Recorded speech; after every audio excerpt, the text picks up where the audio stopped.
का बेटा बहुत पसंद आया, काम भी अच्छा खासा है उनका, अकाउंटेंट का, तो हमें किसी भी बात से ऐतराज नहीं है, रिश्ता पक्का करते हैं। अरे आपने तो दिल खुश कर दिया, मुंह मीठा कीजिए सब। फिर कविता की बेटी शिप्रा का रिश्ता मोहित से तय हो जाता है। झटके से दोनों बच्चों की शादी हो जाती है और घर की सारी औरतें बहू का गृह प्रवेश करती हैं।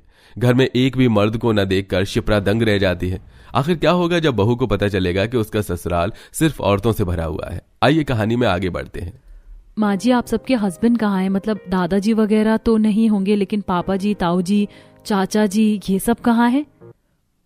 अरे बहू तो ससुराल में आते ही किन बातों में घुस गई। अरे वैसे भी ये रीति रिवाज तो हम औरतों को ही निभानी होती, मर्द लोगों को कहाँ पता होता है ये सब।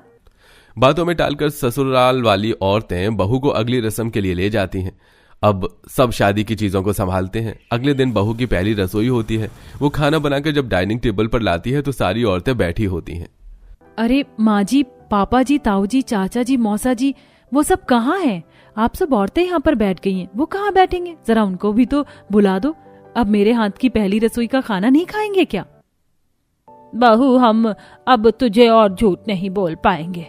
बात यह है कि तेरे ससुराल में सिर्फ औरतें ही औरतें हैं, मर्द कोई भी नहीं है। ये सुनते ही शिप्रा को धक्का सा लगता है।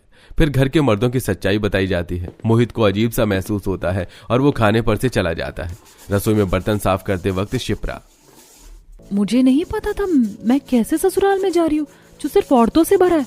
पता नहीं अब मेरे साथ यहाँ पर क्या होगा। मैंने तो खूब सुना है एक सास बहू पर भारी होती है, और यहाँ पर तो बड़ी सास, बुआ, छोटी सास, मौसी सास, चाची सास, पता नहीं कौन कौन सी है।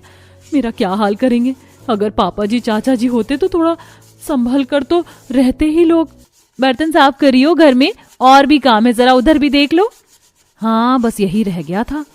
वक्त गुजरता है। घर की अलग अलग औरतें बहू को अलग अलग काम बताती हैं। उन सब का काम करते करते वो थक जाती है और चिढ़ने लगती है। वहीं घर में मोहित को भी घर की सारी औरतों का कहना मानना पड़ता था। शाम के वक्त, क्या है तुम्हारी बड़ी दादी, छोटी दादी, बुआ, चाची, बहन, सबसे मैं परेशान हो चुकी हूँ। कोई मुझे नहीं समझता है। इस औरत से भरे ससुराल में मैं तंग आ चुकी हूँ। एक बहू कितना काम करेगी, कितनों की सुनेगी? खुद तो अपने नाच गाने, पापड़ अचार, एनजीओ के काम में बिजी रहती हूँ और मैं घर के काम देखूं? नहीं, अब मैं और नहीं रह सकती। तुम्हें भी घर से बाहर जाने नहीं देते। मेरे घर के बारे में जानती नहीं हो, धीरे धीरे तुम्हें सब कुछ पता चल जाएगा। मैं इकलौता हूँ, इसलिए फिक्र रहती है कि मैं कहीं चला न जाऊं, पर मैं ऐसा नहीं हूँ।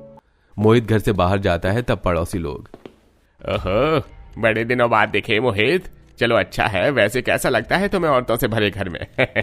अच्छा, अपने हाथ दिखाओ। हाँ, जरा अपने हाथ दिखाओ।